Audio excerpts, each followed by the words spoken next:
warahmatullahi wabarakatuh. Bagaimana kabarnya anak-anakku semuanya? Alhamdulillah ya, semoga kesehatan selalu bersama dengan kita. Mohon maaf ya Bu Huza, pada kesempatan kali ini dalam menyampaikan sedikit terkendala karena kesehatan Bu Huza baru tidak fit, sehingga sebisa mungkin saya akan menyampaikan kepada anak-anak. Mohon maaf kalau sedikit terkendala dalam hal suara atau lainnya. Oke. Pada kesempatan kali ini, Bu Huza akan menyampaikan tentang kisi-kisi penilaian akhir semester ganjil ya, yang akan kita ujikan untuk mata pelajaran SK itu pada hari Kamis. Oke anak-anakku, Bu Huza akan mengajarkan bagaimana cara membaca kisi-kisi di sini ya. Oke, bisa dilihat ini. Nomor 1 contohnya. Peserta didik dapat menyebutkan nama pembesar Huza yang pertama mempraktikkan penyembahan berhala. Jadi untuk peserta didik sampai menyebutkan ini dihilangkan. Jadi yang kita berarti untuk soal nomor 1 kalau tidak diacak itu tentang nama pembesar Huza yang pertama mempraktikkan penyembahan berhala. Yaitu siapa nak? Amru bin Lubai gitu ya. Oke, silahkan anak-anak mencatat di bukunya, kemudian nanti dipelajari ya. Oke. Nomor 2, karakter negatif bangsa Arab jahiliyah yang bertentangan dengan hak asasi manusia. Di sini kata kuncinya yaitu hak asasi manusia ya. Dimana pada masa jahiliyah kemarin gimana yang kita pelajari? Yaitu zaman kebodohan. Oke, karakter negatif di sini apa yang berkaitan dengan HAM? Yaitu apa? Sistem perbudakan di masyarakat. Oke, nomor 3. Peserta didik dapat menganalisis fungsi pasar dengan tepat. Apa gunane pasar? Pasar digunakan sebagai tempat transaksi perdagangan ya. Nomor selanjutnya 4. Peserta didik dapat menyebutkan kekuatan politik yang mempengaruhi politik Arab sebelum Islam, gitu ya. Apa? Kemarin kita pernah mempelajari yaitu adanya kekuatan politik dari Kekaisaran Bizantium, Himyar dan Persia, gitu ya. Oke. Nomor 5. Peserta didik dapat menjelaskan penyebab kerajaan Sabak menjadi kerajaan yang terkenal.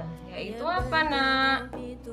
Adanya cerita Ratu Bilqis atau Balqis dengan Nabi Sulaiman gitu ya. Selanjutnya, peserta didik dapat menyebutkan nama daerah tempat dimakamkannya Aminah. Di mana ibu Rasulullah dimakamkan? Ada di Al-Abwa gitu ya. Oke, selanjutnya nama pendeta yang menyarankan kembali ke Makkah. Siapa? Buhaira. Oke, nomor selanjutnya. Peserta didik dapat mengidentifikasi julukan yang diberikan kepada Muhammad. Nabi Muhammad mendapatkan apa nak julukannya? Al-Amin. Apa artinya? Yang dapat dipercaya. Oke. Selanjutnya, peserta didik dapat menyebutkan waktu nuzulul Quran. Kapan itu nuzulul Quran? Tanggal 17 Ramadan gitu ya, turunnya Al-Quran. Nomor 10. Peserta didik dapat mengidentifikasi jenis dakwah yang dilakukan Nabi Muhammad SAW. Ini termasuk dari arti surat Asy-Syu'ara ayat 214 sampai 216. Perlu kalian ketahui nak, arti dari surat Asy-Syu'ara yaitu dan berilah peringatan kepada kerabat-kerabatmu yang terdekat. Kalau dihubungkan dengan jenis dakwah Rasulullah itu kan ada 2, yaitu dakwah sembunyi-sembunyi dan terang-terangan. Di sini di dalam arti surat Asy-Syu'ara Kata kuncinya yaitu dan berilah peringatan kepada kerabat-kerabatmu yang terdekat. Yang terdekat itu berarti termasuk dakwah yang secara sembunyi gitu ya. Oke, selanjutnya nomor 11. Peserta didik dapat menyebutkan tempat pertama dakwah terang-terangan. Ada di mana? Ada di bukit sofa gitu ya. Oke, selanjutnya nomor berapa nak? 12 ya. 12. Peserta didik dapat menyebutkan orang pertama masuk Islam dari golongan hamba sahaya. Golongan hamba sahaya siapa? Zaid bin Harithsyah. Nomor 13. Peserta didik dapat menganalisis prioritas dakwah Nabi Muhammad SAW. Apa itu prioritas? Prioritas adalah tujuan utama, yang urgent, yang paling penting. Tujuannya apa, nak? Merubah perilaku masyarakat jahiliyah, gitu ya. Selanjutnya 14. Peserta didik dapat menganalisis salah satu faktor orang Quraisy menolak ajaran Islam. Kenapa penyebabnya? Karena hilangnya status sosial. Karena apa, nak? Di dalam ajaran Islam itu tidak ada kasta, di mana kastanya semua sama. Contohnya seperti Pak Presiden sholat Jumat di masjid, sepatunya dilepas tidak? Dilepas. Kemudian kalau pemulung gembel pasar Bantul sholat Jumat di masjid, sendalnya dilepas juga. Jadi di dalam Islam itu tidak ada kasta, tidak ada yang membedakan, semuanya sama. Antara presiden dengan gembel pasar Bantul itu sama ya. Berbeda dengan kalau Hindu ada kasta Brahmana, Sudra, Wira, di mana golongan orang-orang kaya, elit, konglomerat itu selalu berada di atas. Oke, selanjutnya nomor 15. Peserta didik dapat menyebutkan paman Nabi Muhammad yang setia membela, Abu Thalib ya pamannya. 16. Peserta didik dapat menyebutkan nama sahabat yang disiksa. Siapa, nak? Yang azan pertama kali Bilal bin Rabah gitu. Oke, selanjutnya nomor 17. Peserta didik dapat mengidentifikasi karakter keberhasilan dakwah Nabi Muhammad. Kenapa kok berhasil? Karena gigih, ulet gitu ya. Kemudian sabar, berakidah yang kuat. Sehingga Nabi Muhammad berhasil menyebarkan agama Islam. Nomor 18. Peserta didik dapat menyebutkan pemimpin hijrah ke Habsyi. Siapa? Utsman bin Affan. 19. Peserta didik dapat mengidentifikasi alasan Nabi Muhammad memilih Thaif sebagai tempat misi dakwahnya dengan benar.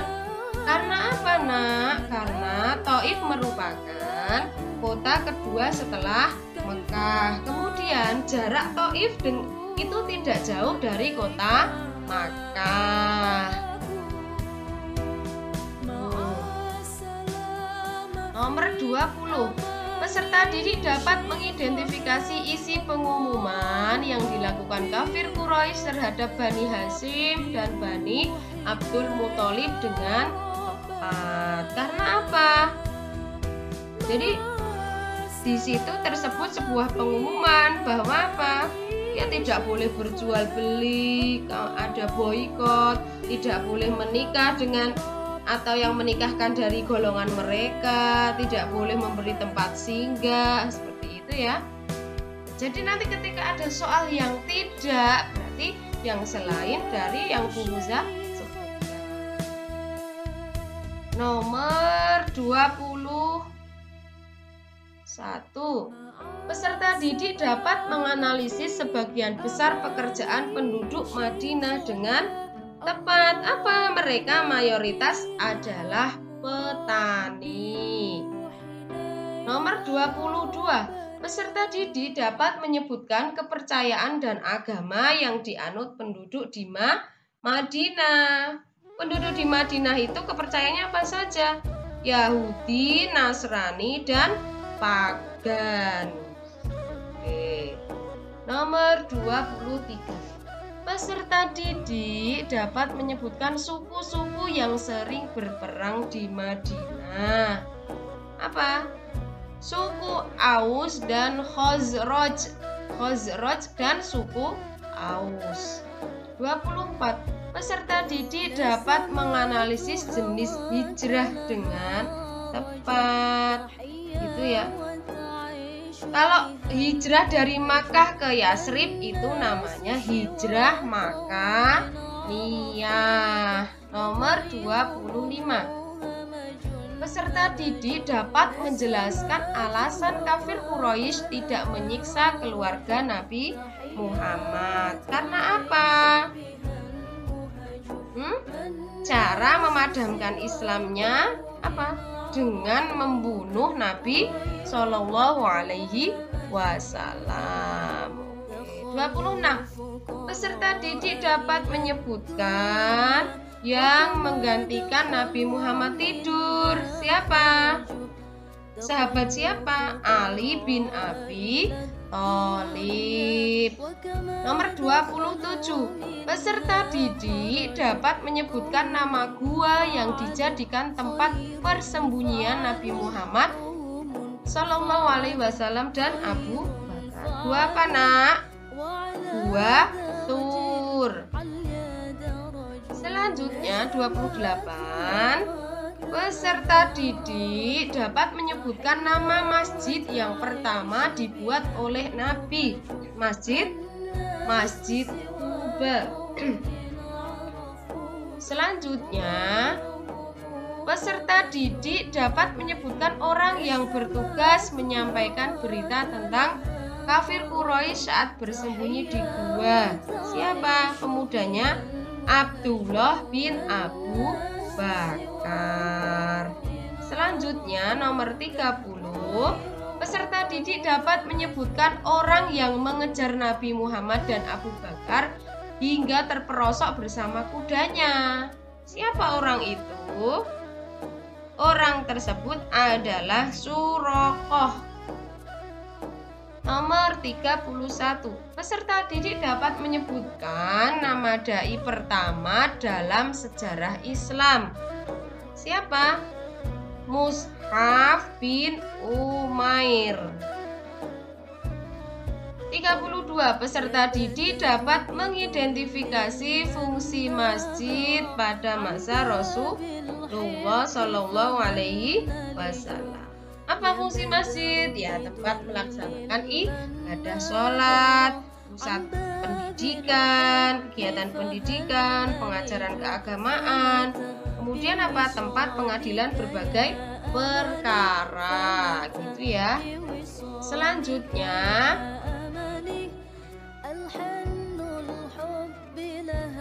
nomor 33. Peserta didik dapat menyebutkan kaum yang dipersaudarakan Nabi saat di Madinah. Kaum apa, Nak? Kaum Muhajirin dan Ansor. 34. Peserta didik dapat mengidentifikasi isi piagam Madinah yang berkaitan dengan toleransi beragama dengan benar. Apa? Baik kaum muslimin maupun kaum Yahudi diberi kebebasan untuk menjalankan agamanya masing-masing, gitu ya. Oke, selanjutnya nomor 35. Peserta didik dapat menyebutkan nama sahabat yang ditunjuk sebagai juru tulis naskah perjanjian Hudaibiyah. Siapa itu? Ali bin Abi Thalib. 36. Peserta didik dapat menyebutkan nama surat Al-Quran yang diturunkan pada saat haji wada. Surat apa, Nak? Al-Maidah ayat 3. Itu ya. 37. Peserta didik dapat mengambil hikmah yang tepat tentang Fathu Makkah. Apa itu Fathu Makkah? Apa? Pembebasan kota Makkah. Lah dari kisah itu dapat kita ambil apa? Hikmahnya yaitu untuk mencapai keberhasilan harus disertai dengan ikhtiar, usaha dan doa gitu. 38. Peserta didik dapat menjelaskan penyebab perang Badar. Apa sebabnya? Yaitu adanya perselisihan kaum kafir Quraisy dengan kaum muslimin. 39. Peserta didik dapat mengambil hikmah perang Uhud dengan tepat. Apa hikmahnya? Yaitu karena yang kita sampaikan itu, pertama umat Islam sudah menang, kemudian mereka tergiur akan harta rampasan perang, kemudian mengambil para pasukan itu, akhirnya Khalid bin Walid menyerang kembali sehingga umat Islam mengalami kekalahan pada saat perang Uhud. Hikmah dari cerita itu apa nak kira-kira? Tidak taat pada pemimpin mengakibatkan kegagalan bagi seluruh pasukan. Terakhir, peserta didik dapat mengambil hikmah dari dakwah Nabi Muhammad SAW di Mekah dan Madinah. Apa hikmah yang dapat kita terapkan dalam kehidupan sehari-hari yaitu apa? Istiqomah menyampaikan kebenaran agama Allah Subhanahu wa taala sebagai wujud dakwah kewajiban setiap muslim. Itu ya. Itu 40 pembahasan dari kisi-kisi yang Bu Huza sampaikan. Anak-anak dimohon mempelajarinya dengan baik sehingga bisa mendapatkan hasil yang maksimal sempurna. Itu ya. Oke, dari Bu Huza saya cukupkan sekian. Bu Huza akhiri. Assalamualaikum warahmatullahi wabarakatuh.